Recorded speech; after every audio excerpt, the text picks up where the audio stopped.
Hello दोस्तों, एक बार फिर से मैं हाजिर हूँ 28 दिसंबर 2021 के इंपॉर्टेंट इवेंट्स के साथ। आप कंप्लीट वीडियो ध्यान से देखें क्योंकि लास्ट में आपको 2 क्वेश्चंस के जवाब देने हैं। आज का पहला क्वेश्चन है गुड गवर्नेंस इंडेक्स यानी सुशासन सूचकांक। तो गुड गवर्नेंस इंडेक्स 2020-21 के लिए किस राज्य द्वारा टॉप किया गया है? तो 2020-21 में गुड गवर्नेंस इंडेक्स को टॉप किया है गुजरात ने। किसने? गुजरात ने। ये देख लीजिए, हाल ही में सेंट्रल गवर्नमेंट इन्होंने गुड गवर्नेंस इंडेक्स रिलीज किया है 2020-21 के लिए। गुड गवर्नेंस इंडेक्स को कौन प्रिपेयर करता है? Department of administrative reform and public grievances. 2020-21 के लिए good governance index home minister Amit Shah ji ने रिलीज किया है, जिसको गुजरात ने टॉप किया है, महाराष्ट्र सेकंड नंबर पे है और गोवा थर्ड नंबर पे है। अगर बात की जाए कि सबसे ज़्यादा इंक्रीमेंटल ग्रोथ किसने की है, तो यूपी उत्तर प्रदेश ने गुड गवर्नेंस इंडेक्स में सबसे ज़्यादा इंक्रीमेंटल ग्रोथ की है।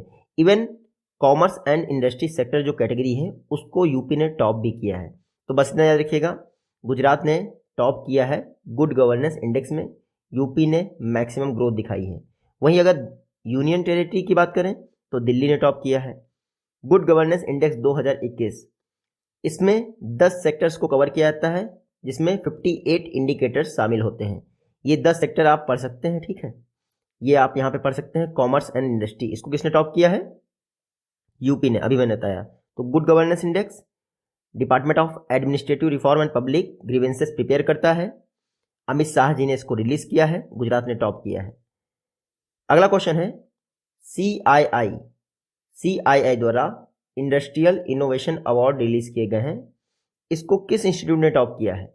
तो इंडस्ट्रियल इनोवेशन अवार्ड इसको टॉप किया गया है आईआईटी रुड़की द्वारा। किसके द्वारा? आईआईटी रुड़की। देखिए, लगातार दूसरे साल आईआईटी रुड़की ने इंडस्ट्रियल इनोवेशन अवार्ड को टॉप किया है। ये इंडस्ट्रियल इनोवेशन अवार्ड कौन रिलीज करता है? Confederation of Indian industry. तो सीआईआई द्वारा इंडस्ट्रियल इनोवेशन अवार्ड रिलीज किए जाते हैं, जिसको लगातार दूसरी बार आईआईटी रुड़की ने टॉप किया है। तो मोस्ट इनोवेटिव रिसर्च इंस्टीट्यूट रहा है 2021 में आईआईटी रुड़की।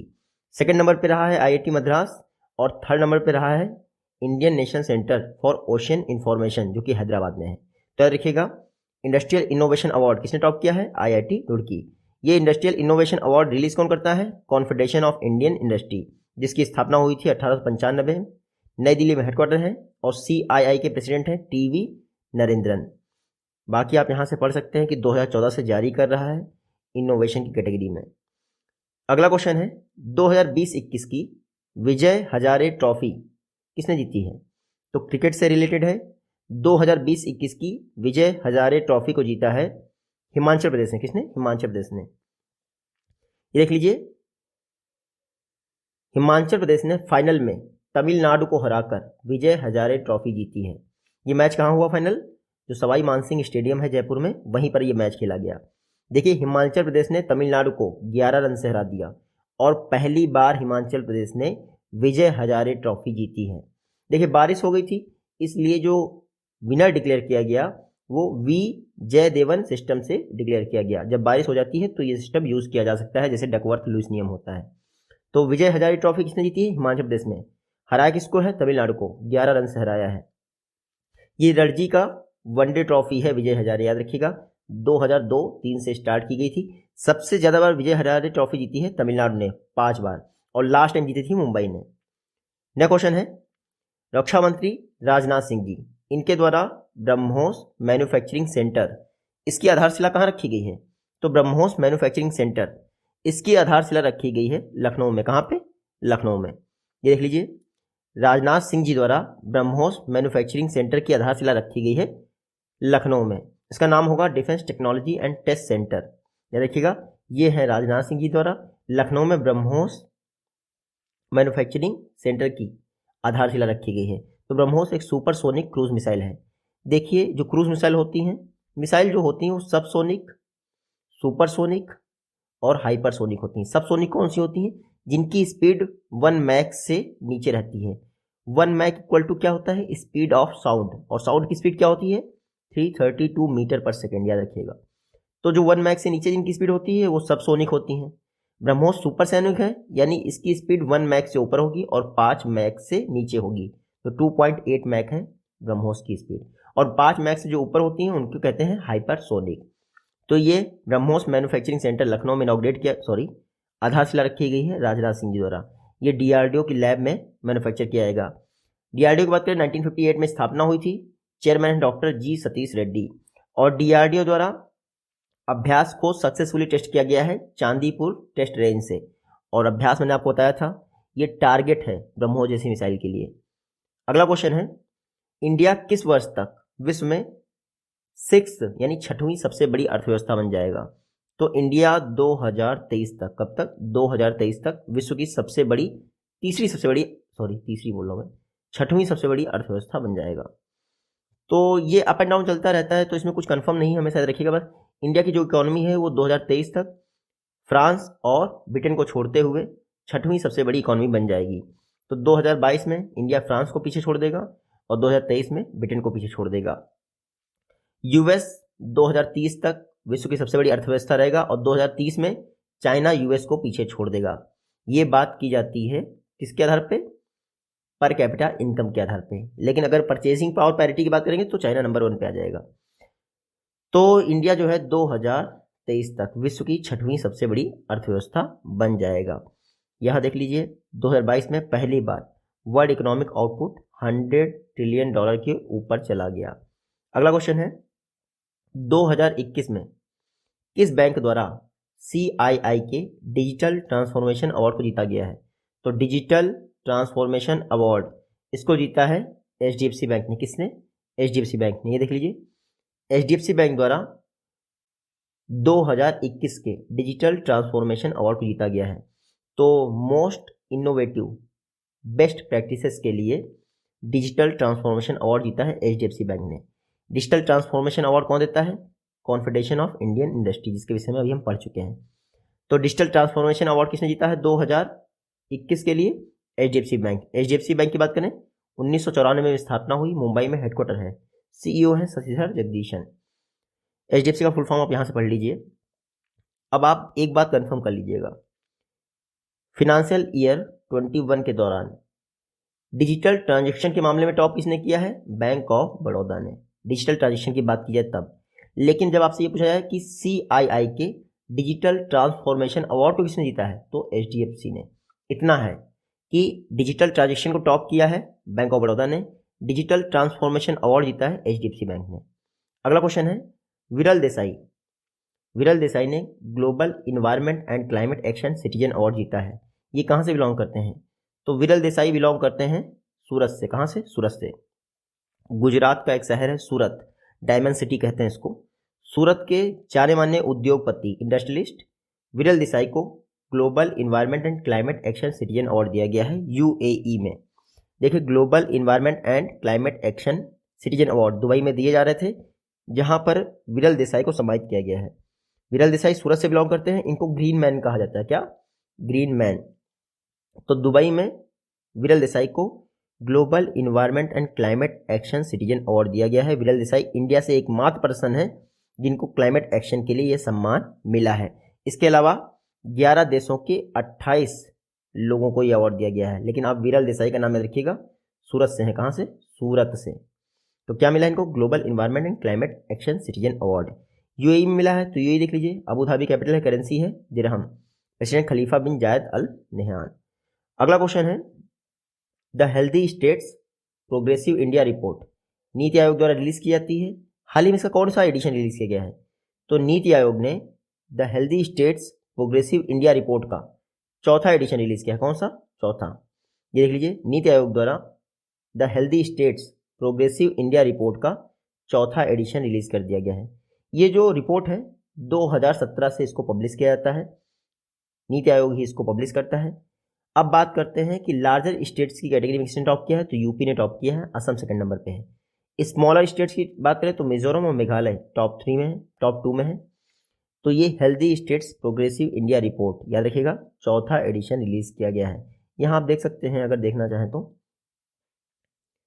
मोस्ट इम्प्रूव्ड, अगर एस्पेरेट डिस्ट्रिक्ट की बात करें तो यूपी ने मोस्ट इम्प्रूव किया है। फ्रंट रनर कौन रहा है? तेलंगाना। तो वो तो अलग बात होगी, लेकिन आप याद रखिएगा लार्जेस्ट स्टेट की कैटेगरी में यूपी ने टॉप किया है, स्मॉलर में मिजोरम ने। नीति आयोग ये healthy states progressive India report ministry of health के साथ साथ वर्ल्ड बैंक के साथ मिलकर प्रिपेयर करता है।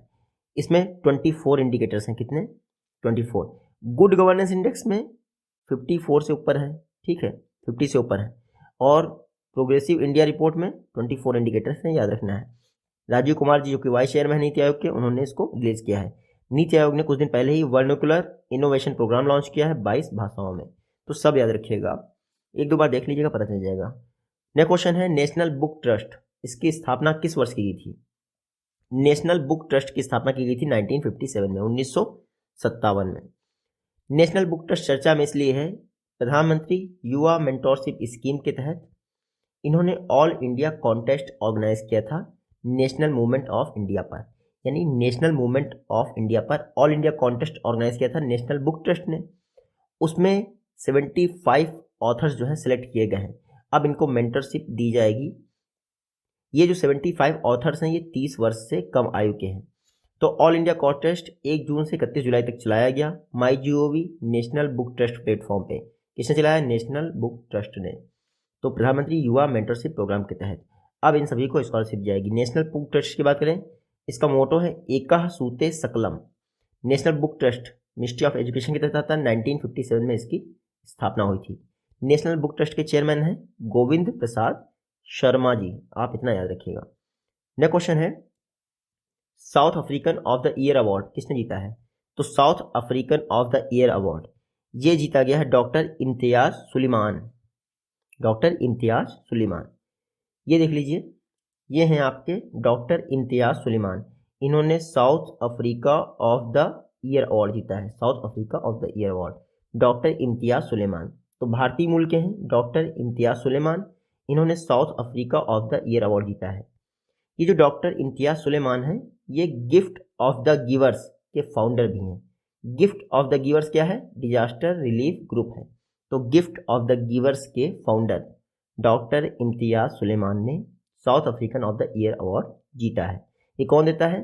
तो डेली मैवरिक न्यूज़पेपर है उसके द्वारा दिया जाता है। बाकी ये इंपॉर्टेंट नहीं है। 2021 में इनको सोशल जस्टिस चैंपियन अनाउंस किया गया। कुछ दिन पहले मैं बताया था कि भारतीय मूल के नरेंद्रन कोलप्पेन को साउथ अफ्रीका की हाईएस्ट जुडिशियल बेंच में अपॉइंट किया गया है। तो सब भारतीय मूल के लोग साउथ अफ्रीका में बहुत चर्चा में हैं। साउथ अफ्रीका में देख लीजिए, ये है साउथ अफ्रीका।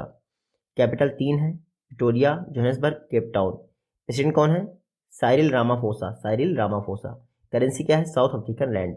और याद रखिएगा साउथ अफ्रीका के ईस्ट कोस्ट पे यानी कि हिंद महासागर की तरफ अगुल हास करंट बहती है। अगुल हास जो कि एक वार्म वाटर करंट है। और वेस्ट कोस्ट पे बेंगुइला बहती है जो कि एक कोल्ड वाटर करंट है। नेक्स्ट क्वेश्चन है James Webb telescope. James Webb space telescope किस स्पेस एजेंसी ने डेवलप किया था? तो इसको लॉन्च किया था नासा ने। किसने? नासा ने। देखिए नासा द्वारा $10 बिलियन की लागत से जेम्स वेब स्पेस टेलीस्कोप ये डिजाइन किया गया है। ये यूनिवर्स के बड़े बड़े राज खोलेगा, खास करके बिग बैंग थ्योरी को। तो याद रखिएगा जेम्स वेब स्पेस टेलीस्कोप ये पहली बार इस तरह का कोई साइंस ऑब्जर्वेटरी स्पेस में इस्टेब्लिश की जाएगी इस तरह की, ठीक है। तो यूनिवर्स के राज खोलने के लिए नासा ने James Webb space telescope launch किया है। हबल मिलर से 3 गुना है। हबल टेलीस्कोप आपको पता ही ना, उससे 3 गुना है बड़ा। तो James Webb space telescope. NASA की बात करें, national aeronautics and space administration. NASA की स्थापना 1958 में की गई। वॉशिंगटन डीसी में इसका हेडक्वार्टर है। वर्तमान में बिल लेंसन नासा के एडमिनिस्ट्रेटर हैं। Next question, government of India ने नागालैंड से आफ्स्पा को हटाने के लिए एक हाई लेवल कमेटी बनाई है। इसके हेड कौन होंगे? तो आफ्स्पा को हटाने के लिए ये जो हाई लेवल कमेटी है उसके हेड होंगे विवेक जोशी। कौन? विवेक जोशी। देखिए गवर्नमेंट ऑफ इंडिया चाहती है कि अब नागालैंड से आफ्स्पा को विड्रॉल किया जाए, लेकिन इसके लिए एक प्रोसीजर होगा। तो इसके लिए गवर्नमेंट ऑफ इंडिया ने एक 5 मेंबर कमेटी बनाई है जिसको हेड करेंगे विवेक जोशी। कौन? विवेक जोशी। नागालैंड में इंडियन आर्मी द्वारा 6 सिविलियंस 6 नागरिकों की हत्या कर दी गई 4 दिसंबर को। 6 नागरिकों की गई या फिर उससे ज़्यादा, ये कंट्रोवर्सी का विषय है। लेकिन इसके बाद नागालैंड गवर्नमेंट चाहती है कि भैया अब इंडियन आर्मी को असीम पावर न दिए जाएं, इसीलिए आफ्स्पा हटा लिया जाए। अब ऐसे तो हट नहीं जाएगा, तो इसलिए गवर्नमेंट ऑफ इंडिया ने विवेक जोशी की अध्यक्षता में एक 5 मेंबर कमेटी बनाई है जो कि 45 दिन में अपनी रिपोर्ट देगी। AFSPA, arm forces special powers act 1958, AFSPA act 1958 में पास हुआ। ये आर्म फोर्सेस को स्पेशल पावर देता है कि वो डिस्टर्ब एरिया में फायरिंग कर सकते हैं और इसके लिए उनको सजा नहीं दी जाएगी। तो डिस्टर्ब एरिया एक्ट 1976 में पास हुआ। 1976 में डिस्टर्ब एरिया एक्ट पास हुआ, जिसके तहत अगर किसी क्षेत्र को डिस्टर्ब घोषित किया जाए तो 6 महीने तक वहाँ पर वही स्थिति मेंटेन की जाती है। अगला क्वेश्चन है, junior national men's hockey championship का 11वां एडिशन किसने जीता है? तो नेशनल मेंस हॉकी चैंपियनशिप, इसका जूनियर जो एडिशन था 11th, उसको यूपी ने जीता। किसने? यूपी ने। तो यूपी द्वारा junior national men's hockey championship का 11वां एडिशन जीता गया है। यूपी ने चंडीगढ़ को हरा दिया है। ये जो junior national men's hockey championship हुई है ये तमिलनाडु में हुई है। तो 11वां एडिशन किसने जीता है? यूपी ने जीता है। तो 100% रिकॉर्ड, यानी अभी तक यूपी ने ही हर बार जीता है। शारदा नंद तिवारी जो है हाईएस्ट स्कोरर रहे, बस और कुछ मेरे ख्याल से इंपॉर्टेंट नहीं है। तो 11th junior national men's hockey championship UP ने जीती है चंडीगढ़ को हराकर। नेक्स्ट क्वेश्चन है, 2021 का सुशीला देवी अवार्ड किसने जीता है? 2021 का सुशीला देवी अवार्ड जीता है अनुकृति उपाध्याय ने। किसने? अनुकृति उपाध्याय। ये देख लीजिए, ये है अनुकृति उपाध्याय। इन्होंने 2021 का सुशीला देवी अवार्ड जीता है। अनुकृति उपाध्याय को इनकी एक नॉवेल है किंसुगी, किंसुगी, उसी के लिए सुशीला देवी अवार्ड दिया गया है। तो एग्जाम में आपसे पूछ सकते हैं किंसुगी नॉवेल किसने लिखी है? तो ये लिखी है अनुकृति उपाध्याय ने। तो बुक का नाम है देखिएगा, सुशीला देवी अवार्ड याद रखिएगा, दोनों रिलेटेड हैं अनुकृति उपाध्याय से। नेक्स्ट क्वेश्चन है, आयुष्मान भारत डिजिटल मिशन के साथ मिलकर देश का पहला हेल्थ लॉकर किसने लॉन्च किया है? तो आयुष्मान भारत डिजिटल मिशन के तहत देश का पहला हेल्थ लॉकर लॉन्च किया गया है डॉक प्राइम टेक द्वारा। डॉक प्राइम टेक, ये देख लीजिए, डॉक प्राइम टेक एक कंपनी है जिसने आयुष्मान भारत डिजिटल मिशन के साथ मिलकर देश का पहला हेल्थ लॉकर लॉन्च किया है। आपको याद होगा Ayushman Bharat digital mission purpose क्या था? जो इंडिया के लोग हैं उनकी बीमारी का डाटा जो है सिक्योर किया जाएगा ताकि जल्दी से जल्दी अरेंजमेंट किया सके ब्लड से रिलेटेड एक्टिविटीज़ का, कैंसर पीड़ित लोगों का इलाज। सपोज करिए मेरा ब्लड ग्रुप बी है, नहीं मिल रहा है, लेकिन आयुष्मान भारत डिजिटल लॉकर जो होगा उसमें सारी जानकारी रहेगी तो आसानी से ब्लड मिल जाएगा। तो आयुष्मान भारत डिजिटल मिशन के तहत इंडिया का पहला health locker Doc Prime Tech ने लॉन्च किया है। आप सभी को हेल्थ आईडीज दे दी जाती हैं जो कि 40 डिजिट की अल्फान्यूमेरिक होती हैं, बस इतना याद रखिएगा। आयुष्मान भारत डिजिटल मिशन प्रधानमंत्री मोदी ने सितंबर 2021 में लॉन्च किया था। नेक्स्ट क्वेश्चन है, Trincomalee oil tank farm deal India ने किस कंट्री के साथ की है? Trincomalee oil tank farm deal को इंडिया और श्रीलंका के बीच में साइन किया गया है। किसके बीच में? इंडिया श्रीलंका। देखिए, श्रीलंका जल्द ही इंडिया के साथ मिलकर ट्रिंकोमाली ऑयल टैंक फार्म को डेवलप करेगा। इसके लिए काफ़ी समय से नेगोशिएशन चल रहा है इंडिया और श्रीलंका के बीच में इस डील को लेकर। तो लगभग 16 महीने हो गए हैं, दोनों देश बात कर रहे थे। फाइनल हो गया है कि अब इंडिया द्वारा यहाँ पर ऑयल स्टोरेज फैसिलिटीज़ डेवलप की जाएंगी। देखिए, ट्रिंकोमाली ऑयल टैंक फार्म्स, इनको ब्रिटिश ने डेवलप किया था द्वितीय विश्व युद्ध के दौरान। अब ये जो है यूजलेस हो गए हैं। ट्रिंकोमाली ऑयल टैंक फार्म चाइना की खाड़ी में बना हुआ है, यहाँ पर 99 स्टोरेज टैंक हैं और कैपेसिटी है 12,000 किलोलीटर की। इंडिया अब इनको डेवलप करेगा। लास्ट क्वेश्चन है, महेंद्र प्रसाद, रिसेंटली इनका निधन हो गया, कहाँ से बिलोंग करते थे? तो बिहार के रहने वाले थे महेंद्र प्रसाद। बस इतना रखिएगा, राज्यसभा सांसद एमपी थे जनता दल के। ये महेंद्र प्रसाद हैं, बिहार से थे, पॉलिटिशियन। तो महेंद्र प्रसाद जी का निधन हो गया। ये आज की वीडियो से क्वेश्चन, आई होप कि आप इजीली इनका जवाब दे पाएंगे। जल्दी ही मिलते हैं नेक्स्ट वीडियो में, तब तक के लिए take care, goodbye and